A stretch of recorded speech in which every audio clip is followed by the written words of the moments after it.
Hey Sonja, how are you? Sorry it took me a day or so to get to your video, but I wanted to make sure that I had a time where it was quiet and I could go all the way through.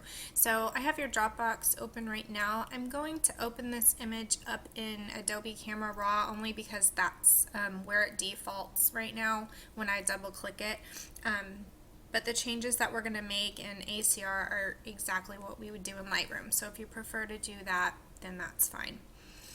So I'm going to double click. Okay, and so I can tell just by looking at this image, it's really cute, she's adorable, that it is just a little bright. But that's okay, much better than all the way dark. So I'm just going to first of all, I'm going to pull the exposure down to my eye. And you can also hover over like a bright mid-tone, and if you can see up here, RGB, just like how when we work in Lightroom, we want the percentage to be at 85 when you're in Adobe Camera Raw, and you want to target, you can aim for about 200 or 205. So we can see that her being at 255 in the red channel is just still too bright. So I'm going to keep hovering over. Let's see, and that's not bringing it down much. Let's see, we may just have to fix that later. What actually I think it is the highlights. So we're going to pull the highlights down to, let me get in here a little closer. You know how I'm kind of blind. Okay, I think that we can fix some of this with the levels in Photoshop, but let's go ahead and pull this down even more. I'm just going to pull it way down to see what that looks like. See, even if you pulled all the exposure down, this is just so blown out that it might not even be worth recovering, but I'm going to go ahead and show you what I would do anyway. So just bringing the exposure evenly. So whereas before some of your images were a little underexposed, this one might just be a little bit over. I know it's super tricky when you're fighting with that meter, but something I was going to suggest is, I think you said you shot this about 5 or 5:30. And I'm sure this was a long engagement session, so I know that you probably spent lots of time with them.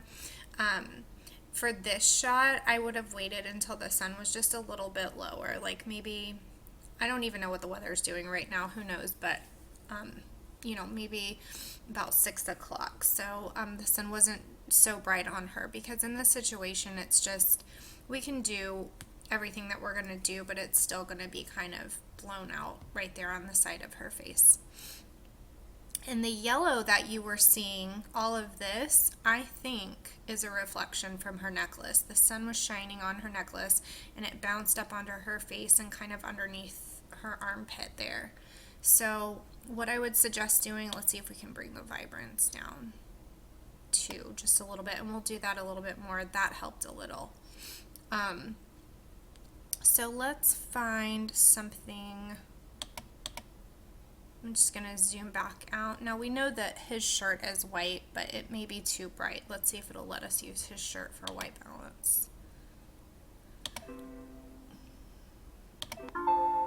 Yeah, it's okay, still too bright. Okay, let's find something else. Maybe this little part of this black car, that's too blue.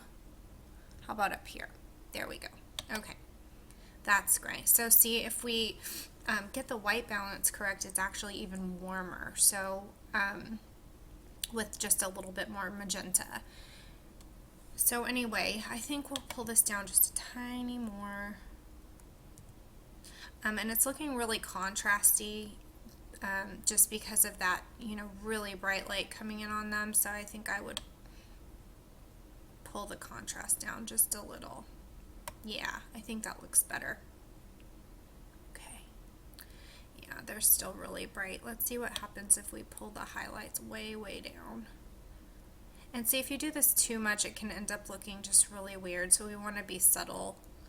But you can see over here in your histogram, those are your highlights. And if they're all the way to the top, that means that they're blown out. But don't get discouraged. Let's see what we can do. Okay, so again, you can do this, all of the same stuff in Lightroom. Let's see what happens if we pull the whites back a little bit. Is that going to help us any?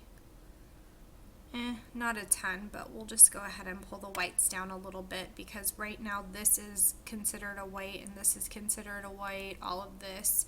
So I just pulled those back just a little bit. We're going to go ahead and pull the saturation down 5 also, just because there were so many rich tones in this image. Okay, so let's open it and see what we can do. Okay, that actually looks pretty darn good just to my eye, but I know that if we get in here and start nitpicking, it'll be a little, let's see. Okay, so if we're looking at the numbers for her skin, you can see that cyan is 9, magenta is 32, which that ratio is great, but yellow being 30 points higher, the reason why that is because of this cast from this yellow necklace that she wore. So that's what that is. That's what all of this is, and it's even maybe on him just a little bit. So let's see. Let's start actually, let me back up just a little bit. We're going to duplicate our layer and we're going to put the levels mask on there just to see where we're completely blown out and what we can fix. Oh hey, that's good. That's not even bad. That it's just on her little leg there and whatever this part of her is, and somewhere up here, which we don't need to worry about. So we will go ahead and fix this because it is on her leg. Coming down to the background copy, highlights are set to 1%. I'm going to make my brush a little smaller. I'm just going to start painting over the red. Anything that we think is part of her or him, we'll paint. We won't worry about the sky up there. And I'm not sure who that's part of, but we'll just go ahead and do that. Okay. So I'm going to pull this levels layer to the trash. Thanks for being our mask, but we're done with you now. You can turn it, watch her leg, off and on, and you can see where we burn the highlights.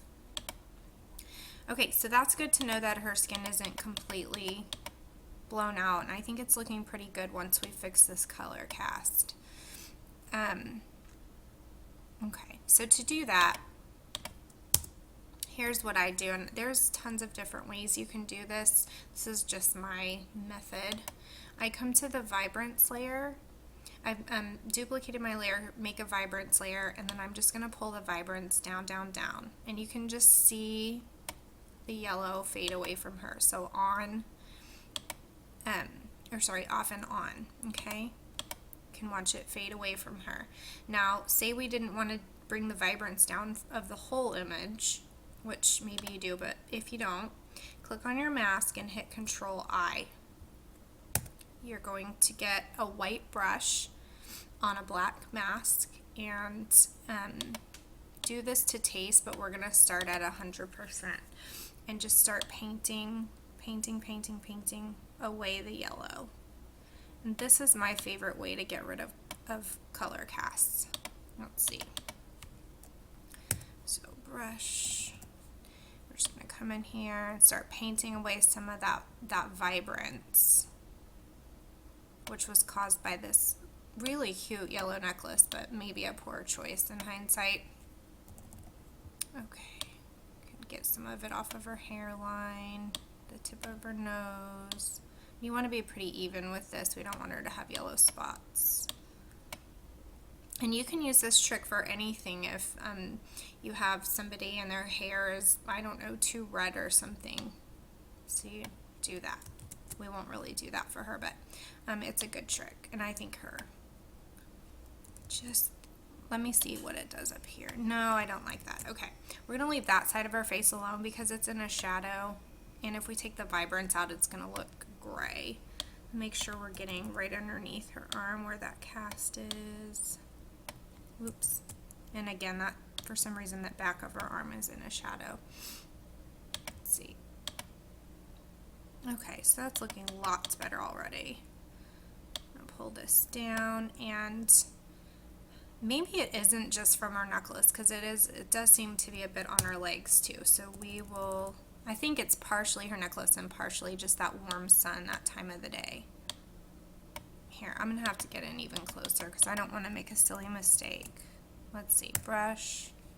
And I'm going to decrease my brush to like 70% because it's not as bad, but you can just basically use this as an eraser. Anywhere you see it's just too yellow or vibrant, just even out her skin a little bit. Maybe a little on that knee. And again, I would try to stay away from the shadow, but I think that looks lots better. Okay. I think we're done with that. Let's see if we do, whoopsie, hang on, let me close my little thing real quick. Okay, sorry about that. Okay, so let's do a quick skin check. We're gonna grab our eyedropper and plant it down right there. And let's see what we're getting. We're getting 9, 7, and 32. Goodness. Okay. Let me see if we can maybe find a different area. There we go. I think I just chose a crazy area. Okay. I'm going to take this other point and we're just going to ignore it. We'll turn it back to RGB. So we're going to change this one to CMYK color, and we're looking, we have 7, 12, and 39. 39, yellow is significantly higher than magenta, so we know that we're going to want to open a color balance layer. We're going to come to our highlights. We're going to make sure that you're in highlights and not midtones, and I'm going to use my up key to move toward the right towards blue. So I'm just going to start bumping blue up in the highlights, and I'm watching them to see kind of what's happening. And something I like to do is look at the image globally and turn it off and on, just to see what it's doing to the global white balance. In this case, it cooled it off a little bit, but I don't think it's bad. So we're going to hit F8 and see where we are now. Cyan is at 6, magenta is at 13, and yellow is at 34. So the yellow is still really, really high in the highlights. We could also try to start bumping magenta up, but I just don't think they need that much more. And we could get our cyan to come up by taking some red out. So I think that's what we'll do next. Let's come to this little balance thing, back to our highlights, and we're gonna use the down key to move left towards cyan, right, to take the red out. So we're just gonna start bumping down, and I'm keeping my eye on it, on them, to see how it's affecting them. Ah, that's what it was. Okay. See, look at the before and after. Before and after. So the after is looking much better to my eye anyway. So this image was just kind of the opposite of what we talked about in person, when they were kind of a little too cool and underexposed. This one just happened to be a little too bright and too warm, and actually you probably had the white balance a little more correct.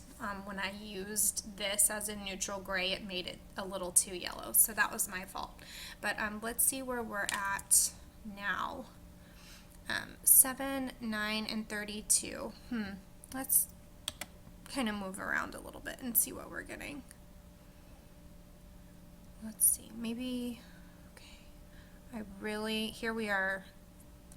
The cyan's a little high. This is super duper tricky image. It just really is. Okay, so this is telling us that we need to, let's see, we need to add just still a little bit more blue. So we're gonna keep adding in the blue. Okay, check that. Okay, now we're getting a little better. 6, 10, and 27, it's still a really, it's a pretty large gap here. Maybe we will try to go in and add some magenta just to see if we can get that back up. I don't think you're going to have an image